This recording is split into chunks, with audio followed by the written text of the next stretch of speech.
என்ன திட்டங்கள் கொண்டு வந்திருப்பாங்க இது வரைக்கும்? அமைச்சர்கள் அவர்கள் வந்து துறை சார்ந்த ரீதியாக வந்து போய் வந்து ஆய்வு கூட்டங்கள் மேற்கொள்றாங்க, துறை சார்ந்து மீட்டிங் போடுறாங்க. அது தாண்டி நீங்க ஒரு கட்சி அமைப்பு சார்பா பொதுமக்களை எந்த இடத்துல பார்த்துருக்கீங்க? பொதுமக்கள் கிட்ட எந்த இடத்துல பேசியிருக்கீங்க? அவங்க கோரிக்கைகள் என்னன்னு கேட்டிருக்கீங்க? ஆட்சி அமைக்கிறதுக்கு முன்னாடி திமுக இந்த மாதிரி பண்ணிட்டாங்க, நாங்க அப்படி இருக்க மாட்டோம், நாங்க இந்த மாதிரி இருப்போம், நாங்க நேரடியா வந்து களத்தை பணியாற்றுவோம்.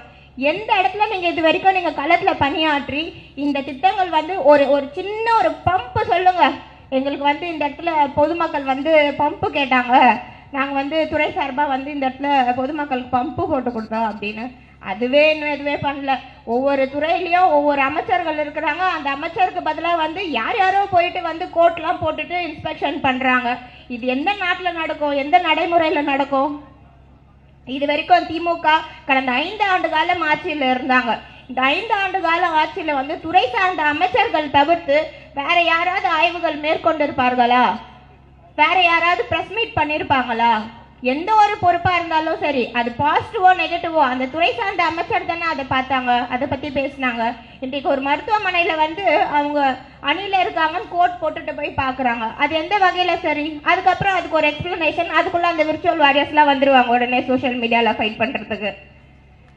இது வந்து ஒவ்வொரு தமிழ்நாட்டில் இருக்கக்கூடிய ஒவ்வொரு குடிமகனின் வாழ்க்கை, அடுத்த தலைமுறையினோட எதிர்காலம், அடுத்த தமிழ்நாடுடைய ஒவ்வொரு நபருடைய வாழ்க்கை இதுல இருக்கிறது. இதை வந்து இன்றைக்கும் ஆட்சி பொறுப்பேற்று இத்தனை நாட்கள் ஆன பிறகோ, சட்டத்தை அமைத்த பிறகோ, இன்றைக்கும் அவர்கள் பொறுப்பில்லாமல் திமுகவை குற்றச்சாட்டு சொல்லி திமுகவை வந்து குறை சொல்லி இருக்கிறார்கள்.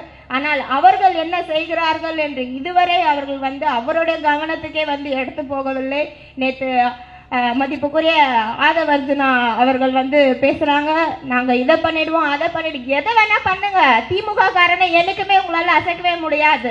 என்றைக்கா இருந்தாலும் கருப்பு சிவப்பு கொடி பறக்கதான் செய்யும் தமிழ்நாட்டில். கருப்பு சிவப்பு கொடி இல்லை அப்படின்னா தமிழ்நாட்டில் தமிழருக்கோ தமிழ் இனத்திற்கோ இன்றைக்கு ஒரு முன்னிலையே இருந்திருக்காது. அதை நாங்கள் தைரியமா மார்த்தட்டி ஒவ்வொரு இடத்துலையுமே சொல்வோம். அதை வந்து நீங்க மைக்ல மட்டும் பேசுறதை விட்டுட்டு பொதுமக்களை வந்து உங்க சட்டமன்ற உறுப்பினர்கள் எல்லாம் நேரில் ஃபர்ஸ்ட் பார்க்க சொல்லுங்க, அதுக்கப்புறம் களை பணியாற்ற சொல்லுங்க, ஒரு 2 ஹவர் 3 ஹவர் வெயில்ல நின்று இன்ஸ்பெக்ஷன் பண்ண சொல்லுங்க ஃபர்ஸ்ட். அதுவே இன்னும் யாருமே பண்ணல, எதுவுமே பண்ணல. சும்மா திமுகவை குறை சொல்றது, இல்லைன்னா விர்ச்சுவல் வாரியர்ஸை விட்டு எல்லாரையும் அட்டாக் பண்றது.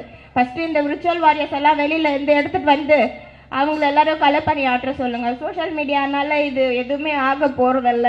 நம்ம பொதுமக்களும் வந்து நிறைய பார்க்குறீங்க, இன்ஸ்டாகிராமு, ஃபேஸ்புக்கு, ட்விட்டரு, இதுலேயும் நிறைய பேர் வந்து நிறைய ஃபாலோ பண்ணுறீங்க, போஸ்ட் போடுறீங்க, இது எல்லாமே